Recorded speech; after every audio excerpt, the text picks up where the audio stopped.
All right, you guys, let's dive straight into it. Are y'all ready? Okay, we're about to start chapter 10 of The Novelist and the Lake House, but I'm feeling that last statement that he made stuck with me. When she was like, I could see myself staying here forever, and him saying, you'll get your chance, right? And that being a very similar line, if not the same line, to one of his books where he was like, you wanted to stay here so bad, now here's your chance. Or maybe it's just a coincidence. I don't know. Let's see. I still am in the mindset of something's wrong with her. She gives me love vibes from You.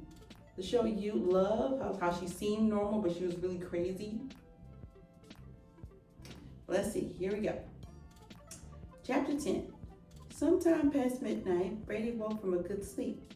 He thought he heard what sounded like someone walking across the bedroom floor. He opened his eyes, and the night light they had plugged into the hallway outside the bedroom gave off a slight amount of light to see. When he opened his eyes and leaned up, he could see someone who looked female open the bedroom door a bit more than it already was, and they could be seen walking out of the room. He couldn't make out who it was, but from what he could see, this person had long hair, and the body was in the shape of a female, the little bit he could see. She was wearing a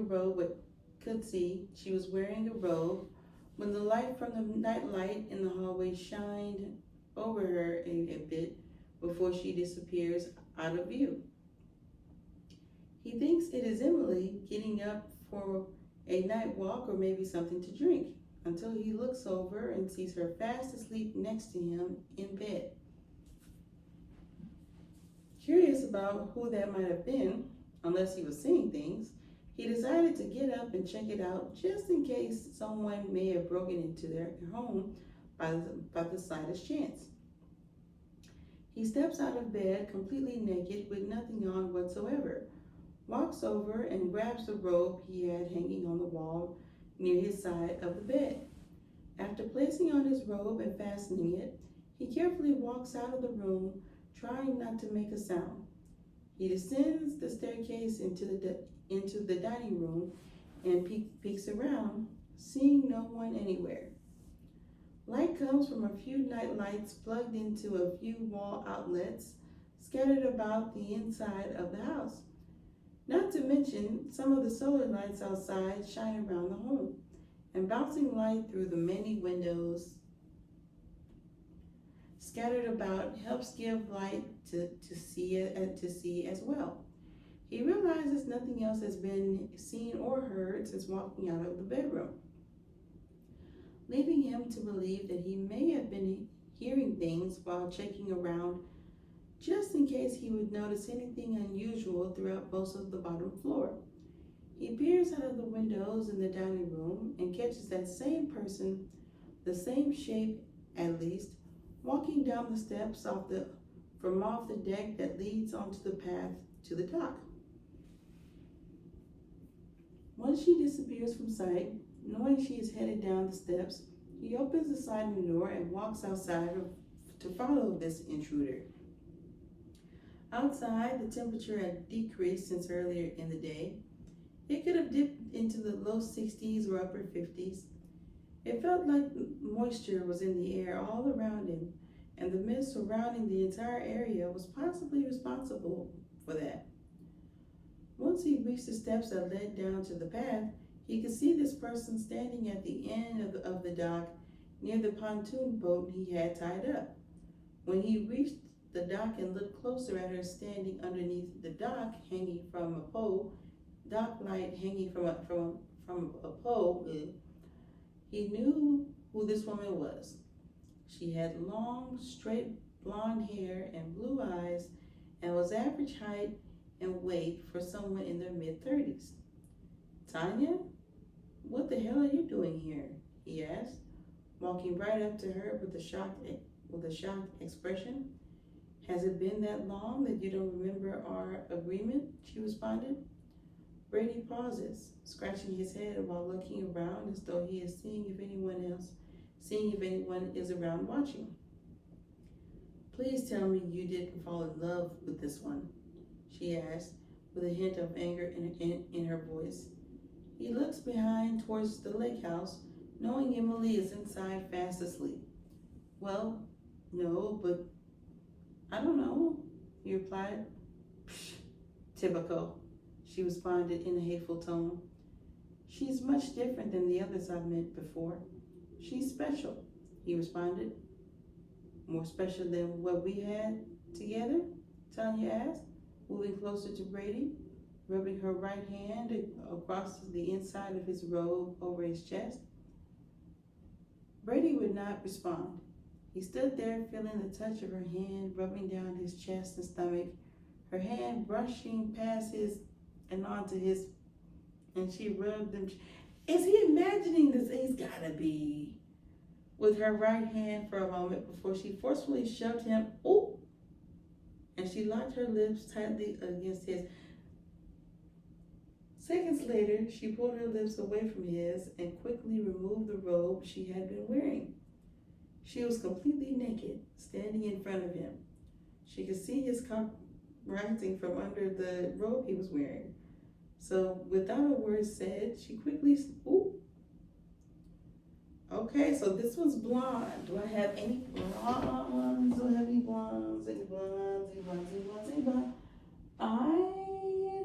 Well, you know what? This will be Tanya because she's blind. This will be Tanya. All right, so Stan so far is not in the picture. Emily so far is not in the picture. It is Brady and Tanya. Here we go. All right, let's see here. Let's see. Without a word said, she quit. Okay. Her eyes fall to this. Ooh. Ah. Uh-huh.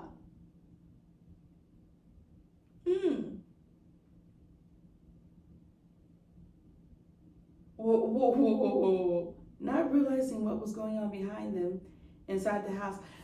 Imagining or not, you're cheating on her because you're making it seem like this is really going on. So either this is really going on and you are fantasizing about somebody, either it's not going on and you're fantasizing about this other woman, or it is going on and you're just cheating. But what agreement is she talking about? Let's see. Her eyes, okay, yeah.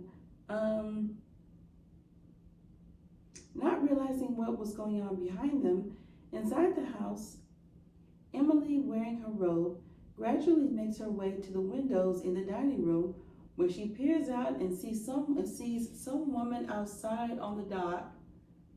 Okay, so it really was. Unless she's imagining things. Who?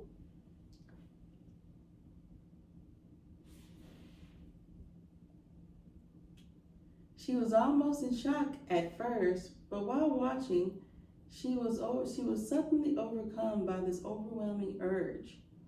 What? No, she's not jealous or anything. Her right hand reaches, okay.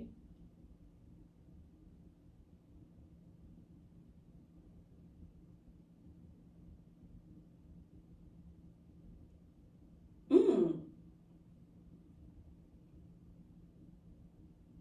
Mm. But see, at the same time, he's still cheating on you, my dear. Like, if this is really happening. Okay, while watching her boyfriend with someone else out on the dock through the window from inside the dining room, she could see that Brady was ooh.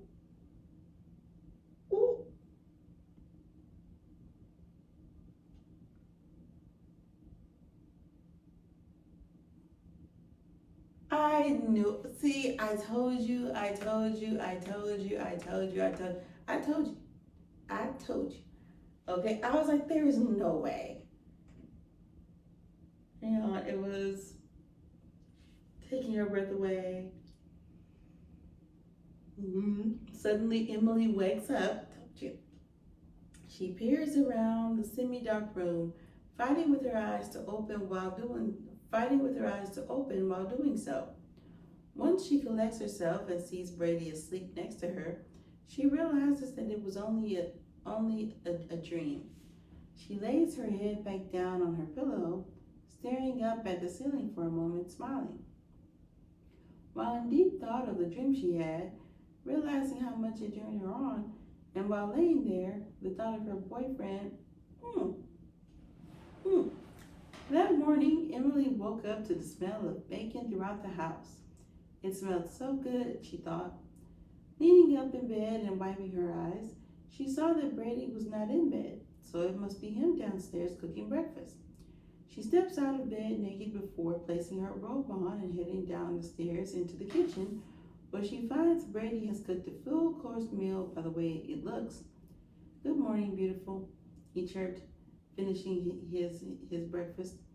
"I was going to wake you up once I finished cooking," he said.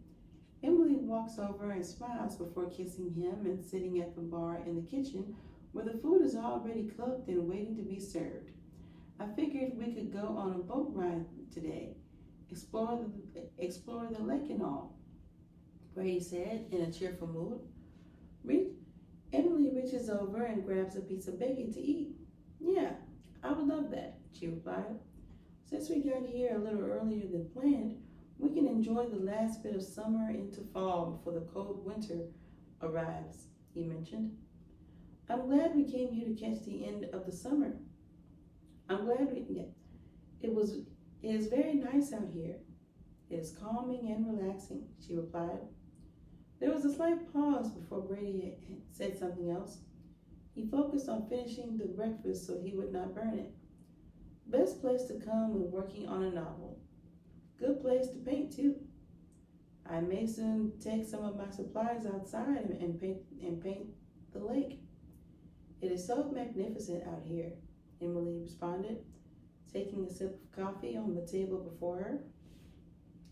"Yeah, I remember seeing this place many years ago. Someone owned the land but never did anything with it. He felt this place had some vibe about it, so I bought it. Unless this place is haunted and it makes him kill people."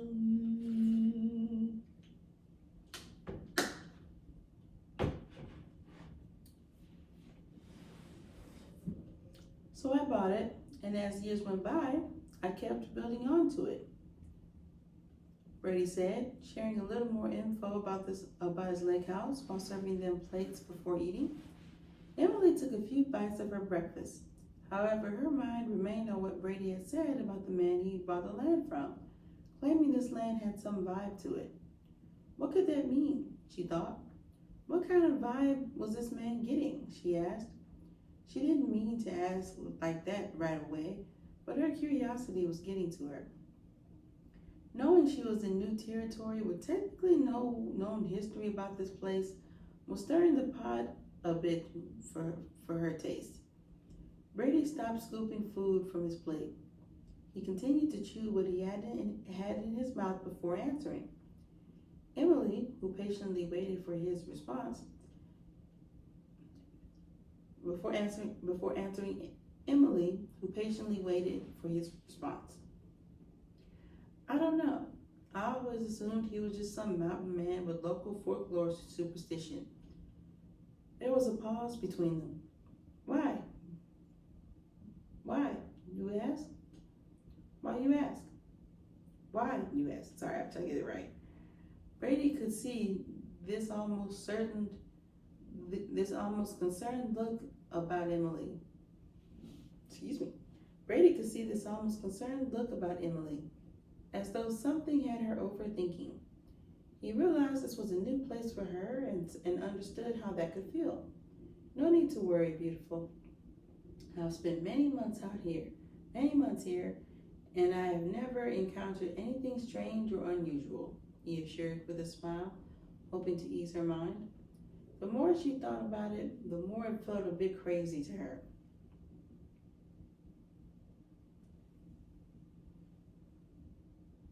You gotta follow that gut feeling.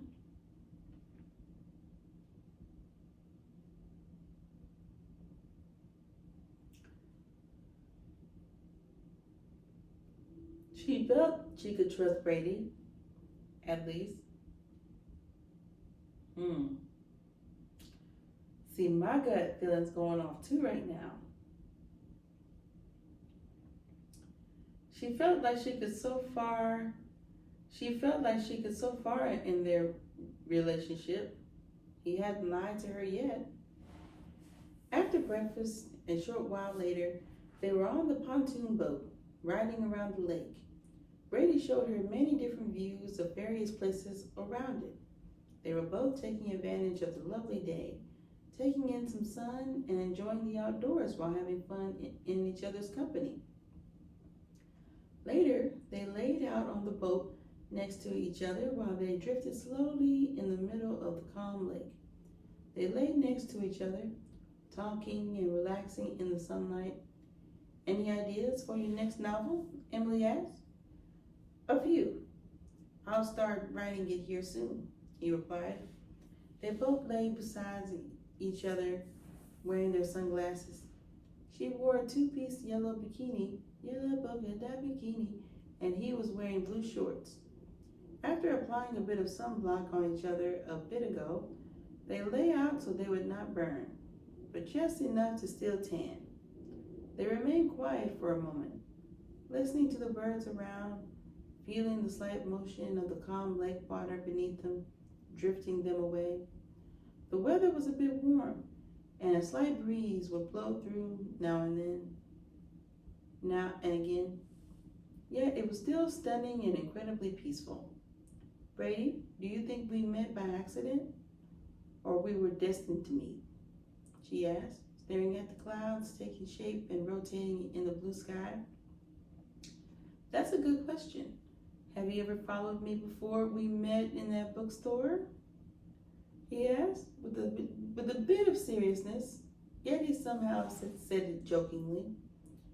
Like I said, I never knew you until that day. I was looking around at some books, and suddenly my eyes fell on you, and I was hooked right then and there, she explained. It was odd that you happened to be parked next to me. Perhaps it was fate that brought us together, he said. Yeah, I think it was fate too, she agreed. They laid there looking up at the clouds, each one pointing out a shape they would find within the clouds passing over them. They felt like teenagers again with how things were happening between them. The way they were pointing out cloud shapes was taking both of them back to their younger days. They didn't have to discuss that. They knew each other, they knew each one did that growing up, like most kids or teenagers would when lying around with their crush or sweetheart, staring up at the sky on a beautiful day. Later in the day, Brady tied the ropes from the boat around the cleats on the dock. Emily kissed him and said she would prepare dinner. She went, she went while Brady remained behind to clean up and secure the boat. Shortly after she left, Brady could see Stan approaching him. Stan, what you talking about, my man? What you talking about? She's over here cooking. Tanya is nowhere near. Okay.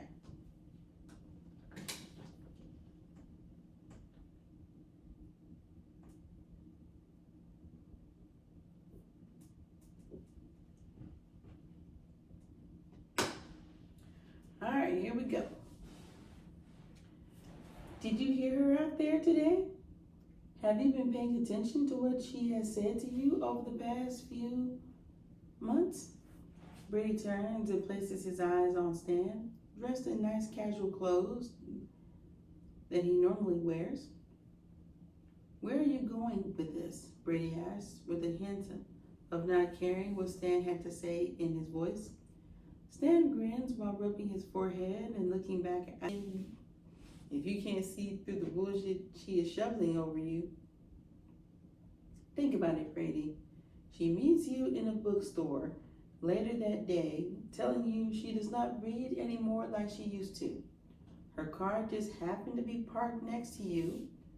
She leaves the building well before you do, yet she remained there until you came out today, and she boldly asked if you think you two met by accident. Stan explained. Brady stood there a moment, taking in what Stan had said. It was starting to take root inside his brain, but his feelings towards her wanted to overshadow the thought. Stan looked back at the lake house before putting his attention back on Brady, who he could tell was in thought about what he had said. You better get your priorities straight and remember why we are here. You stick to the plan and don't mess up, Stan growled. What plan? Brady looks around in thought. He sees that Stan is gone from sight. He stares out across the land leading up to his lake house with thoughts running deep. He turns around and finishes tidying the boat. When he is finished, he walks the path leading to the deck, and he suddenly stops in place when he sees the first woman he has ever brought to the lake house when he dated her. What? Here comes Tanya. Here comes Tanya. Tanya. Tanya stood on the deck watching him. She was wearing jeans and a white tank top. Her long blonde hair draped down her chest. She stood there staring momentarily before she turned around and walked inside the house. Brady pauses a moment, rubbing his eyes while telling his mind to ignore what he's seeing. He gets this urge that he is being distracted from what he is there to do. After entering the house and closing the glass sliding door behind him, Brady walks into the kitchen to see what Emily is preparing for dinner. She turns and looks at him with a surprised look. I can't believe the food you have stored here. I didn't see you bring any of these things, she said. Cindy went shopping and picked up months' worth of supplies. I wasn't sure how long we'd be here, so just in case we do stay through the winter, we'd be prepared. That must be nice. Have somebody grocery shop all this stuff for you and put the groceries up for months in advance. Months worth of grocery shopping. That's gotta be nice. Let's see.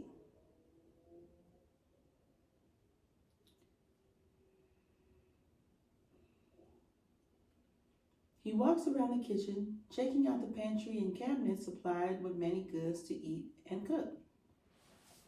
The fridge and freezer were full of supplies. She stocked the deep freezer in the basement with meat and such. I'll be right back. I wanted to go check it out, he said, leaving Emily alone to finish cooking while he headed for the doorway that led out of the kitchen, not the one he entered earlier in the dining room. The doorway he just took leads into a hallway where a back door is, and where the back door is, a basement door, and the hallway leads back to the dining room. When he opened the door, a flight of stairs descended into the basement below, and he has a basement. He flipped the light switch on the wall next to the door and headed down into the wide, enormous basement. Inside the basement were other items, such as a deep freezer he mentioned. The washing machine and the dryer were also down there. He walks over, opens the lid to the deep freezer, and finds many frozen meats, bags of frozen vegetables, and other frozen items inside. Good job, Cindy, he mumbles while closing the lid to the deep freezer. When he turned around to leave, the woman he had seen standing on his deck before walking inside his house was now in front of him. It was the first woman he had brought to the lake. Wait. Did I go back a page? I think I went back a page. Wait. Okay. When he turned around to leave, the woman he had seen standing on his deck before walking inside his house was now in front of him. It was the first woman he had brought to the lake house years ago. She stood there staring at him, wearing the same thing he had seen her wear moments before. Tanya, he mumbles before turning away and rubbing his eyes as though he were seeing things. This isn't real, he claimed. He turns and looks back, still seeing her standing there staring up into his eyes.